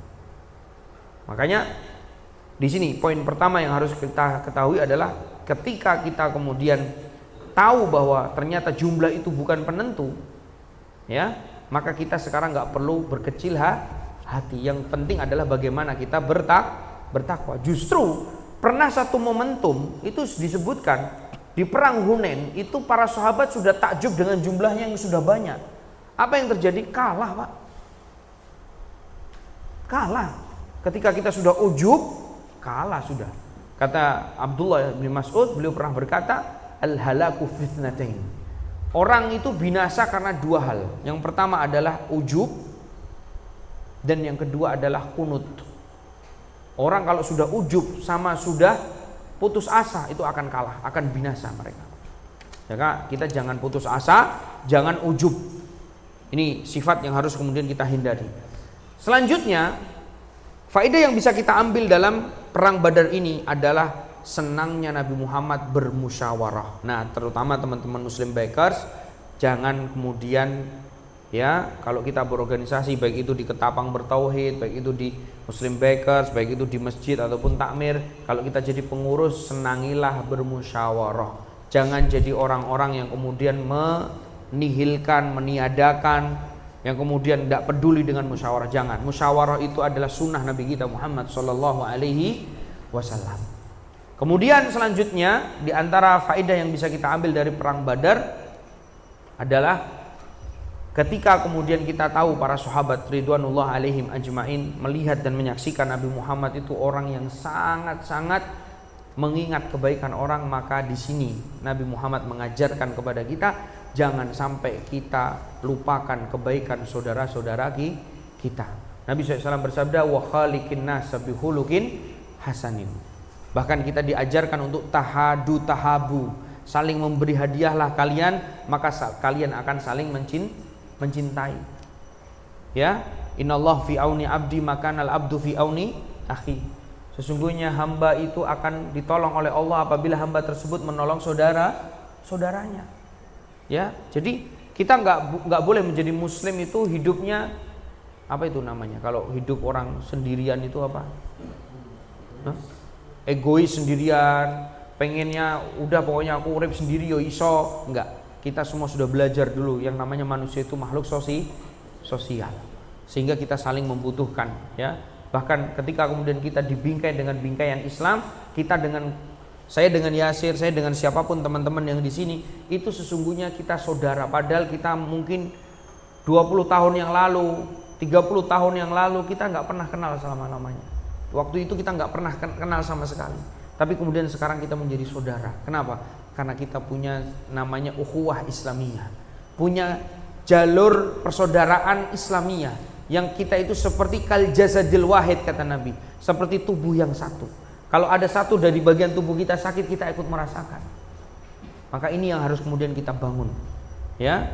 Ini yang harus kita bangun. Sampai-sampai ini mungkin bagi kita berat, apalagi bagi kita yang kaya, apalagi bagi kita yang kemudian sehat, apalagi bagi kita yang disiplin. Ya, hadis Nabi ini mungkin bagi kita agak berat. Ya, la yu'minu ahadukum hatta yuhibba li akhihi ma yuhibbu li nafsihi. Tidak beriman oleh seorang di antara kalian sampai kalian mencintai saudara kalian sebagaimana kalian mencintai diri kalian sendiri. Ini bagi kita akan berat gitu. Wah, ya Allah Ustaz, susah dikasih tahu dia. Olahraga nggak mau, makan nggak diatur, ya nggak, bener nggak? Ini kan kadang-kadang kita kesel, tapi jangan pernah capek nasihati teman-teman kita. Diajak ngaji nggak mau, Ustaz, susah Ustaz. Tapi mereka adalah saudara kita. Maka kalau kita jadi mereka yang males-malesan, kita pengen nggak ada orang-orang yang datang ke kita, nasihatin kita, ngajak kita, sabar terhadap kita, pengen nggak? Pengen. Maka lakukan itu kepada mereka, teman-teman kita. Jadi kalau ada di antara kita teman-teman, misalkan hari ini ada yang malas olahraga, ada yang kemudian malas ngatur makanan, ada yang malas kemudian ibadah, jangan dibiarkan, biar ben mati cepat Ustaz. Jangan begitu. Ini mohon maaf nih, saya lagi sering dengungkan masalah kesehatan. Walaupun mohon maaf saya juga termasuk orang yang gemuk, tapi ini juga masih mending Pak. Ini kalau saya nggak disiplin soal olahraga, mungkin saya besarnya bisa 100 lebih saya. Karena saya termasuk orang cepat gemuk, tapi alhamdulillah saya konsisten untuk olahraga, untuk menjaga ini. Kenapa? Karena kita dibutuhkan untuk apa? Untuk produktif. Sholat butuh tenaga, dakwah butuh tenaga, ya, ngopeni anak istri butuh tenaga, umroh haji butuh tenaga, semuanya. Maka jaga kesehatan, ya. Sampai saya ada beberapa ustadz yang ketemu, saya komentari, ya, Ustadz, antum sudah berapa tahun nggak olahraga? Sudah 10 tahun lebih saya nggak olahraga. Makanya anak kadang kalau jalan kayak kaki saya ada paku-pakunya kata dia. Bukan disantet, bukan, nggak bilang gitu. Bukan, Ustadz, kayaknya memang usah murat lah apa segala macam. Terus kemudian saya duduk sama dia, saya bilang begini, Ustadz, lagi makan, saya bilang, Ustadz, makan ini sama seperti ketika kita belajar. Tapi kalau nggak dakwah itu sama seperti kalau kita makan tapi nggak olahraga. Rasanya gimana sih kalau kita belajar tapi nggak dakwah? Belajar tapi nggak mau mengungkapkan kebaikan yang kita tahu. Itu sama seperti kita makan nggak olahraga, ya sudah jadinya penyakit. Makanya kita penting. Nabi SAW kira-kira bicara nggak sih tentang masalah kesehatan begini? Bicara, Pak. Banyak sekali, banyak hadis-hadis yang menyebutkan tentang bagaimana sehat itu dianjurkan dalam Islam. Sampai-sampai Nabi SAW mengatur pola makan kita, thulutsu li ta'amihi wa thulutsu li syarabihi wa thulutsu li nafasihi. Sepertiganya perut kita itu untuk makanan, sepertiganya lagi untuk minuman, sepertiganya lagi untuk nafas. Makanya kalau orang kemudian lebih daripada kapasitas makanannya, maka kemudian kadang-kadang makannya kebanyakan susah nafas. Kenapa? Kebanyakan makan. Kebanyakan minum juga susah nafas. Ya, karena memang kapasitas perut kita diatur oleh Allah Subhanahu wa taala dan Rasulnya Shallallahu alaihi wasallam. Dan perang Badar juga mengajarkan kepada kita, teman-teman, tentang bagaimana kemudian ketakwaan itulah yang menjadikan ya kita dimenangkan oleh Allah Subhanahu wa taala, serta doa. Doa itu penting sekali. Karena Rasulullah SAW di malam ketika Rasulullah sudah bermusyawarah dengan para sahabat, dan Rasulullah kala itu sudah mendapatkan informasi bahwa besok duha mereka akan datang, karena perjalanan kan dipantau terus. Duha besok mau datang, Rasulullah nunggu malamnya. Antum tahu semua sahabat itu ditolong oleh Allah Subhanahu wa taala dengan cara di mana Allah turunkan ngantuk yang sangat. Makanya Ibnu Qayyim pernah berkata, Pak, min nusratillahi azza wajal tangzilun nu'as fi ayunil mu'minin. Salah satu bentuk pertolongan Allah yang aneh adalah apa? Allah menurunkan rasa kantuk yang sangat di mata mereka orang-orang muslimin. Para sahabat itu malamnya ngantuk luar biasa. Loh Ustaz, kok ngantuk jadi pertolongan Ustaz? Iya, karena di medan perang, Pak. Kalau di medan perang sampai ngantuk itu namanya pertolongan. Kenapa? Loh gimana orang besok mau mati, besok mau perang kok masih bisa tidur, itu dari mana? Kan pasti kepikiran, kok anakku piye, utang kurung tak bayar, kan gitu kan? Bojoku baru nikah 2 kemarin belum tak nikmati, wis pak mati misalnya, kan gitu kan? Contoh misalnya. Kan macam-macam tuh orang, kalau orang sudah mau mati besok, mau perang besok, kira-kira takut nggak? Umumnya nggak bisa tidur kan? Ya kan? Tapi para sahabat semua ngantuk semua, Pak. Jadi kalau kata Ibnu Qayyim, nu'as fil ma'rokah amanatu minallah. Ngantuk di peperangan itu pertolongan dari Allah. Berarti kalau ngantuk di pengajian pertolongan, Ustaz? Bukan. Kalau ngantuk di pengajian itu namanya dari setan. Alhamdulillah tadi nggak ada yang ngantuk, Pak, di sini. Nggak ada yang ngantuk, Ustaz, ya? Alhamdulillah, karena memang siang juga sih. Tapi saya yakin kalau di ruangan dingin terus kemulan ya ngantuk lah. Tapi teman-teman, itu salah satu pertolongan Allah Subhanahu wa taala. Jadi ngantuk itu salah satu pertolongan Allah Subhanahu wa taala. Nah, Nabi Muhammad di saat semuanya ngantuk, beliau semalaman tidak tidur karena apa? Beliau berdoa. Dan itu Abu Bakar As-Siddiq sambil ngantuk beliau berdiri melihat Rasulullah sedang berdiri begini. Beliau mengangkat tangannya. Allahumma anjis. Allahumma anjis, ya Allah menangkan kami, kata Nabi SAW. In tuhlika hadhil isabah lan tu'bad fil ardi abada. Nabi SAW sampai bersabda apa? Ya Allah, kalau kau tidak menangkan pasukan kecilku ini, maka tidak akan ada lagi orang yang beribadah di atas muka bumi ini kepadamu. Ini bukan ancaman, tapi ini adalah sebuah ungkapan. Kenapa? Karena Nabi SAW tahu bahwa 312 orang itulah sahabat-sahabat kibar, para sahabat. Kalau bahasanya kalau ini kalah, mati semua. Dakwah awal kenapa kemudian sampai hari ini kita mengenal Islam itu dari 312 orang yang bersama Nabi pada saat itu, teman-teman. Makanya Nabi Muhammad memasrahkan kepada Allah, ya Allah menangkan kami. Kalau engkau tidak menangkan, saya tidak tahu apakah engkau masih akan disembah di atas muka bumi. Tentu Allah lebih paham, tentu Allah lebih tahu, tentu Allah lebih maha kuasa untuk kemudian ya. Tapi Rasulullah SAW tahu betul bahwa doa itu memang harus diungkapkan. Ya, doa itu memang harus diungkapkan. Kenapa? Karena Allah Subhanahu wa taala kalau mengalahkan mereka para sahabat, mungkin Sahabat-sahabat ini sudah meninggal dan kemudian tidak ada lagi generasi setelahnya dari para tabi'in, para tabi'ut tabi'in, atba'ut tabi'ut tabi'in yang kemudian mungkin tidak sampai di negeri kita ini. Tapi subhanallah, karena perang Badar itu, kenapa kemudian dikatakan Al-Furqan? Jadi perang Badar itu namanya dalam sejarah juga Al-Furqan. Kenapa? Karena perang Badar inilah yang membedakan mana hak dan mana batil. Bisa jadi kalau perang Badar ini kalah berarti ya sudah, habislah Islam. Tapi karena Islam itu benar, Islam itu sempurna, Islam itu akan ditolong oleh Allah, makanya perang Badar dimenangi oleh kaum muslimin. Padahal jumlahnya 3 kali lebih sedikit dari pasukan orang-orang musyrikin Quraisy. Demikian teman-teman, wallahu taala a'lam bishawab.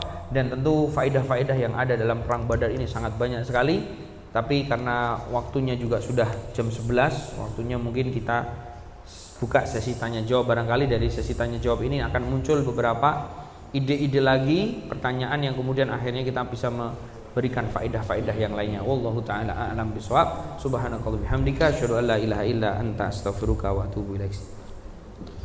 Insyaallah. Cek. Allah, alhamdulillah kepada Ustaz Hamzah Saifullah Hafizullah atas penjelasan materi yang telah beliau sampaikan kepada kita tadi. Masya Allah, penyampaian beliau menggebu-gebu nih, Masya Allah. Itu menjadi sampai kelaparan nih. Sampai itu yang ada makanan atau boleh disambil lah ya. Insya Allah Ya, kita boleh, buka sesi tanya jawab mungkin dari Bapak-bapak sekalian, kawan-kawan yang ingin bertanya, ya baik dari materi yang beliau sampaikan atau di luar materi juga, Ustaz. Poligami, Ustaz. Masya Allah. Baiklah, kepada para jamaah atau bapak-bapak yang mau bertanya. Atau udah lapar nih? Insyaallah. Aroma makanan dah keciuman kali ya. Gimana, ada yang mau bertanya? Harus ada yang tanya, kalau nggak tanya sharing lah. Fadal. Ya, fadal.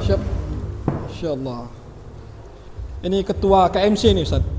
Kayong motorcycle, anak-anak Vespa nih, Ustaz.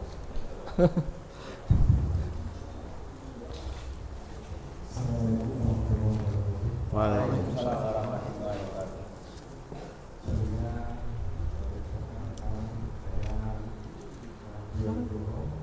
Suara. Tidak jelas, Ustaz. Tidak kedengaran kali. Oh, Vespa ya, Pak.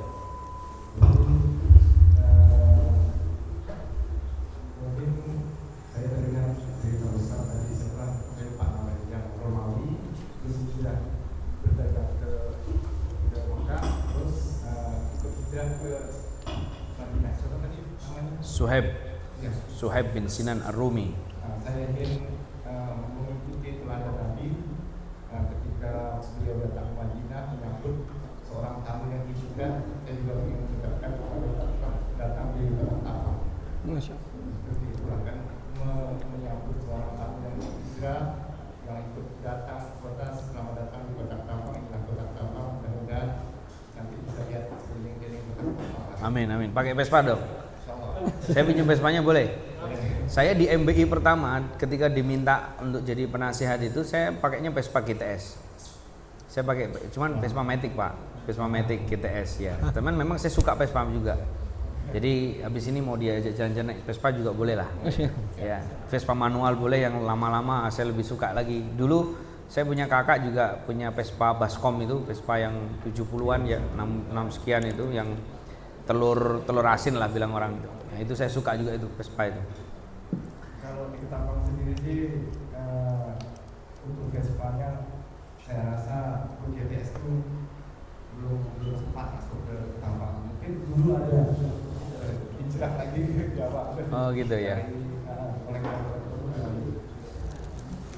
Kembali pertanyaan, mungkin ini bicara perang mungkin beberapa hari ini memang luar biasa ya. Indonesia juga sedang bincang-bincangnya bicara perang. Cuman ada beberapa kita terkait perang itu kan tadi saya mengambil sedikit apa sih yang sudah bagi Allah. Cuma di sini saya pengen apa yang terbesit di nurani Nabi Muhammad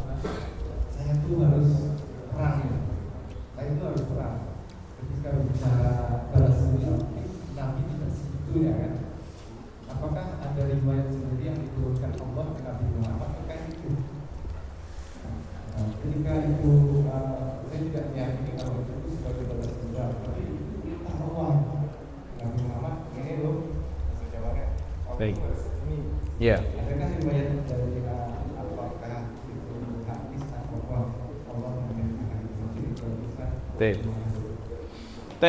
Jadi pertanyaannya jelas ya, teman-teman tadi bisa dengar. Jadi begini, Nabi Muhammad itu memang di awal itu tidak mengajak para sahabat untuk berperang. Disitulah kemudian Nabi Muhammad memang selama hidupnya tidak pernah namanya perang. Nabi Muhammad hanya di awal menginginkan untuk membela para sahabatnya, mengambil kembali harta mereka yang telah dirampas oleh orang-orang musyrikin. Jadi Nabi Muhammad mengajarkan tadi sesuatu yang memang menjadi sifat dasar beliau sebagai seorang nabi yang baik hati, yang pemaaf, ya, yang kemudian menegakkan keadilan, yang membela orang lemah dan seterusnya. Sehingga beliau datang untuk meminta keadilan. Tapi kita tahu bahwa Allah Subhanahu wa taala menjadikan peperangan dalam Islam itu ternyata memang bagian dari rahmatan lil alamin. Ya. Bagian dari syariat yang memang nggak bisa dipungkiri bahwa itu adalah bagian dari kehidupan. Yang kadang-kadang kita melihat kekejaman dari sebuah peperangan itu, ternyata disitulah kita bisa tahu bagaimana kemudian keindahan perdamaian. Kita bisa tahu rasanya bagaimana manisnya gula karena kita tahu pahitnya kopi, kan begitu. Nah, Allah Subhanahu wa taala, teman-teman, ketika kemudian melihat nabinya menginginkan untuk mengambil kafilah dagang, tapi Allah menyebutkan dalam Al-Quran, asa an tuhibbu syai'an wa huwa syarrul lakum. Terkadang ada sesuatu yang kamu sukai tapi itu tidak baik buat kamu. Ya, dan Allah Subhanahu wa taala menginginkan di mana kemudian Allah binasakan mereka musuh-musuh Islam yang dulu sudah 13 tahun membuli, membunuh, bahkan menyiksa, mencemooh, memaki, bahkan mengusir Nabi Muhammad dan berusaha akan membunuh Nabi Muhammad. Allah kemudian balas keburukan dan kejelekan mereka dengan cara Nabi Muhammad harus berperang dengan mereka orang-orang musyrikin. Jadi ada nggak hadis yang spesifik Nabi Muhammad diperintahkan oleh Allah Subhanahu wa taala untuk berperang? Tidak ada. Justru itu ayat yang menyuruh Allah Subhanahu wa taala, yang menyuruh Nabi Muhammad SAW untuk berperang dengan mereka. Jadi disitulah Nabi Muhammad akhirnya dengan bimbingan Allah, karena tidaklah Nabi Muhammad itu ketika berbicara kecuali wahyu dari Allah. Jadi Nabi Muhammad ngajak bicara para sahabat, ini gimana, enaknya kita mundur atau maju. Itu Allah membimbing untuk Nabi Muhammad itu tetap maju. Tapi Nabi Muhammad merealisasikan salah satu sunnahnya di mana beliau menginginkan dan menyukai, menyenangi yang namanya musyawarah. Sehingga dari pendapat-pendapat para sahabat itulah Nabi Muhammad akhirnya kemudian maju berperang melawan musyrikin Quraisy. Jadi intinya Nabi Muhammad tidak ada niatan sama sekali berperang, ya, tidak ada niatan berperang. Bahkan sebagian ulama juga mengatakan bahwa apa yang dilakukan oleh para sahabat itu tidak banyak pada saat perang. Makanya tadi disampaikan oleh Sa'ad bin Abi Waqqas, kami itu mau bunuh itu sudah terbunuh dulu. Seakan-akan itu yang membuat mereka mati itu Allah langsung, dengan cara malaikat-malaikatnya yang kemudian membunuh mereka. Bayangkan Pak, itu sampai segitunya. Jadi intinya dari para sahabat yang kemudian akhirnya memerangi mereka orang-orang musyrikin Quraisy itu adalah keinginan Allah Subhanahu wa taala. Ya, jadi makanya di dalam Islam itu ada namanya jihad. Ya, jihad fisabilillah tentu nanti tegak karena beberapa syarat diantaranya. Nggak mungkin kita hari ini Ustaz kita jihad aja yuk biar cepat mati. Nah, nggak boleh. Ada teman-teman kawan-kawan kita kemarin di Semarang ngomong gini Pak, Ustaz, saya tolong dikirim aja ke Palestina Ustaz. Saya tak mati-matian di sana, tak perang bela saudara-saudara saya di Gaza. Boleh saya bilang. Tapi kenapa kamu mau di kesana? Saya ke sana tuh ya sudah putus asa Ustaz, saya sudah cerai sama istri, anak juga sudah nggak sama saya. Ini namanya bukan jihad, saya bilang. Ini namanya ngawur, mau pergi dan mau kabur dari masalah dunia. Kalau kamu mau jihad ya kamu minta izin sama negara kita. Ya, kamu masuk ke negara kita kemudian izin, saya tolong dikirim secara resmi dari negara untuk membantu saudara-saudara di Palestina, menjadi relawan kah, menjadi apa, itu malah boleh. Ya, nanti di sana kemudian kamu betul-betul bantu, itu tidak masalah, resmi dari negara, dan itu jihad di jalan Allah. Tapi kalau kemudian kamu ke sana ilegal, lah sudah, Allah begitu kemudian kamu datang katanya mujahid, ya kadzabta, kamu dusta. Ternyata kamu lari dari masalah dunia, kamu lari dari utang, kamu lari, ya percuma kalau kayak gitu. Ya, jadi jihad itu ada caranya. Tapi jihad di dalam Islam memang dianjurkan, dan itu senantiasa kita harus rindukan. Bahkan setiap kita harus berharap untuk suatu hari nanti kita harus jihad di jalan Allah Subhanahu wa ta'ala. Dan jihad di jalan Allah tidak harus perang, Pak, ya. Bisa jadi dengan menuntut ilmu, bisa jadi kita dengan bekerja yang semangat, ngopeni anak istri kita, ya, bekerja semangat nambah beli Vespa lagi misalnya. Wallahu a'lam bis-shawab. Jadi intinya seperti itu. Wallahu ta'ala a'lam bis-shawab. Silakan yang lain teman-teman. Silakan. Di sini nggak ada pemakai motor kecuali Vespa kah?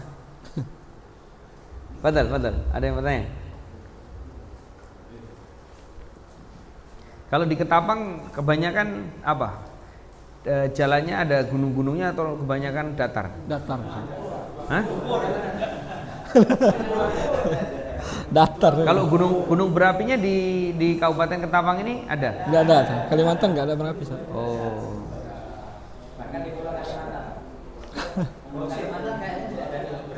Oh, Masya Allah, iya. Nggak ada. Berarti pendaki-pendaki Kalimantan nggak ada ya? Ada, kemarin beberapa kawan-kawan itu, adiknya Ustaz Haikal, Ustaz Sultan itu kan suka daki. Makanya kalau ke Jawa daki. Saya bilang emang di Kalimantan nggak ada gunung? Nggak ada, Ustaz. Wah, saya kira nggak ada gunung besar gitu, nggak ada gunung besar kayak bukit-bukit ya, Ustaz. Paling bukit-bukit ya, Pak? Iya. Taman nasional. Padahal, silahkan. Halo. Ada lagi kan nih? Cek. Ada yang mau tanya lagi? Masya Allah. Padahal. Orang Vespa kami ini. Perkenalkan dulu namanya, Pak. Ken Roberto.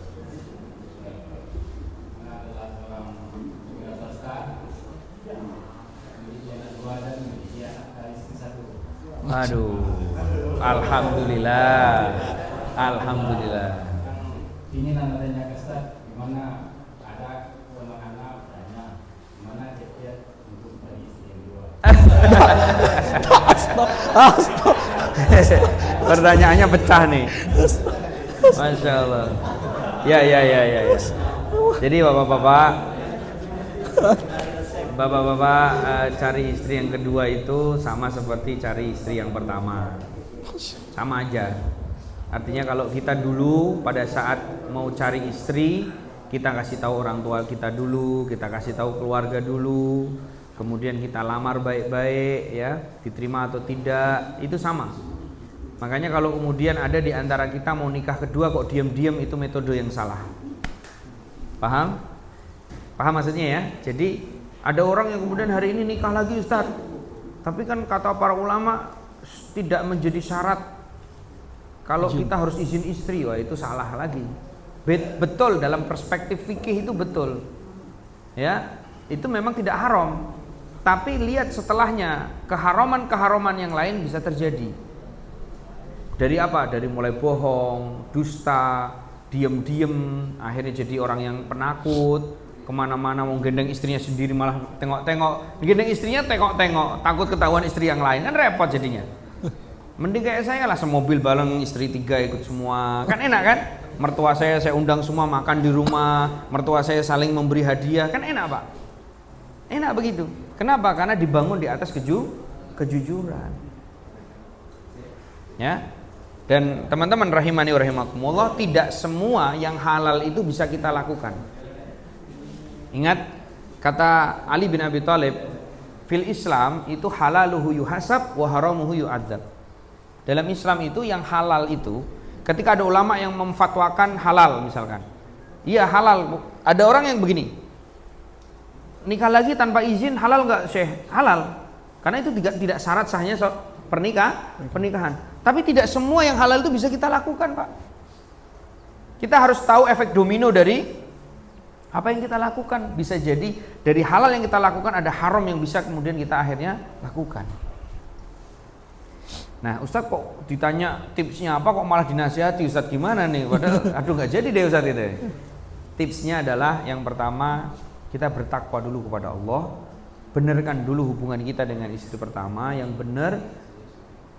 Membangun rumah tangga dengan keikhlasan, dengan ketakwaan, dengan tujuan yang sama visi misinya, yaitu ke surga Allah Subhanahu wa taala. Karena kalau itu sudah terjalin benar, kita ngomong mau nambah pun ya beliau ini kalaupun mungkin nanti cemburu, sakit itu, tapi tetap tujuannya sudah benar. Nanti saya cari ini ya, Bi, nanti saya kan gitu. Jadi dia membantu malah. Tujuannya sudah benar. Gitu. Itu poinnya. Jadi saya nggak mau bicara banyak, takut nanti pada praktek. Intinya benerin dulu istri pertama, yang soleh, yang soleha, pokoknya benerin dulu. Jangan kita nambah perusahaan, sedangkan perusahaan pertama masih kocar kacir. Gampangannya gitu, ya. Oke ya. Insya Allah tipsnya itu, karena mohon maaf di beberapa kawan-kawan di asatidzah pun tidak semuanya. Asatidzah banyak yang masya Allah juga. Tapi saya masih melihat banyak yang kadang-kadang mohon maaf nggak benar dalam masalah poligami. Bahkan apalagi ikhwah-ikhwah kita juga masih kadang-kadang ya poligaminya nggak benar, diem-diem, akhirnya kemudian malah banyak dusta, banyak bohong, malah kemudian akhirnya apa? Bukannya sakinah mawaddah warahmah malah berantakan. Malah akhirnya yang pertama juga malah lepas, yang kedua juga lari, akhirnya dia di masjid terus, kenapa bingung ya? Jadi malah repot. Jadi intinya ada nasihat dari para ulama, man dhaya'al usul hurima bil usul. Barang siapa yang dia menghilangkan usul dari sebuah persoalan, maka dia diharamkan untuk sampai pada persoalan itu. Persoalan dalam pernikahan itu adalah untuk mendapatkan bahagia, sakinah, mawaddah warahmah. Tapi kalau kemudian jujurnya yang menjadi asas pernikahan, takwanya sebagai asas pernikahan tidak dia adopsi, maka pernikahan itu pasti tumbang. Kebahagiaan tidak kita dapatkan. Makanya enak kayak saya, ada teman-teman masya Allah, Ustadz antum istrinya 3, anaknya 15, tapi kemana-mana santai aja gitu. Iya santai aja, bebas kita, nyaman. Ada salah satu anak istri saya ketiga, itu kan sudah usia di atas saya 15 tahun. Usia anak istri saya itu di atas saya 15 tahun Pak. Jadi anak-anaknya beliau itu ya kayak adik-adik saya lah, maksudnya sudah gede-gede, sudah dewasa. Suatu hari istri saya itu WA ke anaknya, namanya ibu, Nang ke rumah ya, mamah kangen gitu. Nanu mah lagi nggak enak badan. Berapa hari berikutnya di WA lagi, sudah enakan, sudah alhamdulillah. Ayo ke sini Nang, ke rumah. Nanu mah anak lagi nggak enak badan, nggak bisa lagi. Berapa hari berikutnya, Nang ke sini, istri lagi nggak enak badan, sampai 3 kali. Begitu 4 kalinya, Nang di mana? Lagi safar mah, lagi pergi, ada urusan pekerjaan. Langsung istri saya bukan marah sih, cuman komentar gini, kamu itu motoran enggak, main bola enggak, olahraga enggak, koncomu yo tidak banyak juga, dakwah yo enggak. Dipanggil mamahnya aja alasannya banyak. Ya ini yang ngomong istri. Ustadz itu, maksudnya ustadz itu kan suami dia kan, saya maksudnya. Motoran kemana-mana, ngisi pengajian setiap hari, masih olahraga, masih main bola, masih main basket, masih ketemu circle bisnisnya, masih ini. Tapi begitu di WA sama ayah saya dulu, karena istri saya menyaksikan itu. Ayah saya itu kalau WA, Nang gimana kabar? Itu saya dari Semarang ke Pekalongan itu 100 kilo. Pakai tol cepat, mungkin 1 jam 10 menit lah kira-kira. Itu saya nggak balas sih, cuman alhamdulillah menutok. Tapi saya kemana setelah itu? Langsung ambil mobil, saya ke Pekalongan. Ketemu, sungkem, duduk di sebelah ayah saya. Istri saya ngomong, itu Ustadz itu istrinya 3, anaknya banyak kegiatannya, tapi kemudian kebaikannya juga nggak ketinggalan. Lah kita ini, mohon maaf, bojomu yo siji, anakmu baru 1 kan gitu. Dipanggil orang tua aja kelamaan gitu. Nah ini salah satu contoh. Artinya teman-teman, sesungguhnya hari ini itu persoalannya bukan soal berapa jumlah istri kita, bukan berapa jumlah anak kita, bukan, tapi seberapa kualitas diri kita untuk kemudian bisa naik level gitu loh. Paham? Teman-teman paham nggak maksud saya? Jadi kita sekarang benahi dulu diri kita. Kita mau sekarang bicara poligami, kita aja kadang-kadang belum beres, ngaji kita masih bolong-bolong, istri kita belum teropeni baik-baik, anak-anak kita belum terdidik dengan maksimal. Kita mau nambah istri gimana? Semoga Allah Subhanahu wa taala memberikan taufik kepada kita, walaupun saya sendiri juga masih banyak kekurangan. Tapi yang jelas intinya bagi perspektif saya kaitannya dengan teman-teman yang mau menikah silahkan, tapi jangan sampai caranya salah. Caranya harus benar, jujur. Dan ini saya yakin ibu-ibu kalau mendengarkan nasihat saya, pasti ibu-ibu akan mendukung saya. Karena beberapa kawan-kawan di Semarang ketika konsultasi, Ustadz saya mau begini, saya begini, akhirnya jadi gagal. Kenapa? Ternyata dia belum siap. Jadi kebanyakan yang konsultasi sama saya belum siap, itu pulang malah akhirnya mereka takut nikah. Akhirnya setia sama istrinya, dibenerin, akhirnya bagus lagi hubungannya, begitu. Walaupun kadang-kadang memang siapa sih di antara kita yang kadang-kadang melakukan sesuatu tidak ada hal yang terselubung, siapa sih? Wong kita memang dibenarkan seperti itu. Contoh misalkan, Pak, kenapa kok infak? Pasti ada sesuatu yang Bapak inginkan kan? Iyalah, saya mau infak pengen kaya kok. Kan begitu. Kan gitu kan? Saya mau sholat karena bisa dapat surga kok, kan begitu kan? Saya olahraga biar saya sehat kok, kan? Semua hal-hal yang kita lakukan di dunia ini pasti ada hal yang terselubung dalam benak kita, di dalam niatan kita. Walaupun antum misalkan baik hari ini dengan istri antum, dengan anak antum, benerin betul-betul dengan tujuan misalkan suatu hari nanti saya bisa poligami, nggak apa-apa, karena memang itu sunatullah. Wow, nggak bisa dong, ya nggak bisa. Namanya poligami itu dibenarkan dalam perspektif syariat. Nah, cuman kita harus melangkah ke sana dengan cara yang benar. Intinya Pak, masih banyak perempuan yang perlu dibantu Pak, ya kan? Cuman kan kadang-kadang jangan sampai begini, ada orang lagi mau jatuh ke jurang kan mau dibantu tuh, terus kita mau nolong, ternyata kita tangannya nggak kuat, malah jatuh dua-duanya kan. Nah makanya kalau kita mau nolong orang ya kita harus kuat, paham ya? Jangan sampai kita kenapa mau nolong apa ente mau jebur sama-sama gitu. Kan itu ya, kalau nolong ya harus tahu lah kita ini siapa dan seterusnya dan seterusnya.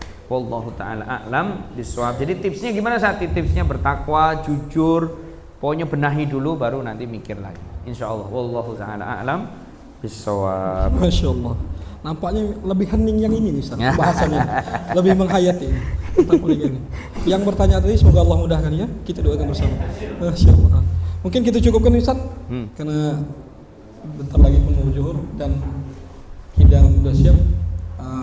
Semoga apa yang telah dijelaskan dan disampaikan oleh Ustaz Hamzah Fizullah tadi sebagai bahan ataupun suatu bahan lah untuk kita dalam menapaki kehidupan. Dan juga di pembahasan tadi itu barangkali ada yang pengen mau nambah, ya salah satunya adalah perbaiki diri kita sendiri. Insyaallah kami sampaikan juga kajian Ustaz nanti malam tabligh akbar di Masjid Imam Bonjol. Temanya nikmat Islam Ustaz, yang Sa'ad bin Mu'ad insyaallah besok pagi Ustaz di Masjid Al-Furqan Kampung Arab. Cukup sekian untuk ramah tamah kita pagi ini, semoga bermanfaat. Marilah kita tutup majelis ini dengan doa keperluan majelis. Subhanallah wa bihamdihi asyhadu an la ilaha illa anta astaghfiruka wa atubu ilaik. Assalamualaikum warahmatullahi wabarakatuh. Waalaikumsalam. Kepada para undangan ya, untuk jamuan yang sudah disediakan bisa sekalian diambil. Yang mau bertanya sambil makan pun silakan.